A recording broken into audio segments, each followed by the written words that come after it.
Dober dan. Danes je z nami gospa Anita Pirečnik-Noč. Pogovarjali se bomo o težavah z motnjami mokrenja. Zanima nas, kam se lahko pacient obrne po pomoč in pa predvsem en simptom, in sicer težava z nepopolnim praznjenjem mehurja. Kakšne težave lahko zaradi tega nastopijo? Ja, najpogosteje se bolniki obrnejo po pomoč ali k svojemu nevrologu, včasih grejo tudi k urologu, predvsem moški, Nekateri se zaupajo najprej MS sestri, je pa zelo pomembno, da pri obravnavi motenj mokrenja sodeluje cel tim. Se pravi, od nevrologa, MS sestre, fizioterapevta, tudi urologa in pa splošnega zdravnika.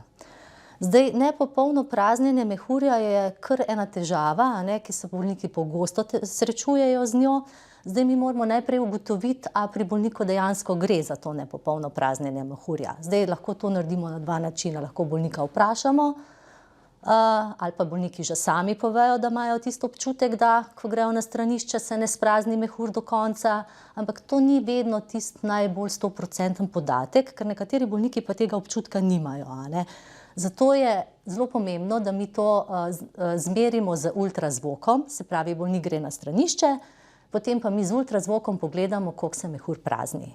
Zdaj, če mi ugotovimo, da je v mehurju po uriniranju več kot 100 ml zastojnega urina, je potem smiselno, da se bolnika nauči čistih intermitentnih samokateterizacij. Ker zdaj te težave z zastajanjem urina lahko privedejo do uroinfektov. Uroinfekti lahko vplivajo na osnovno bolezen.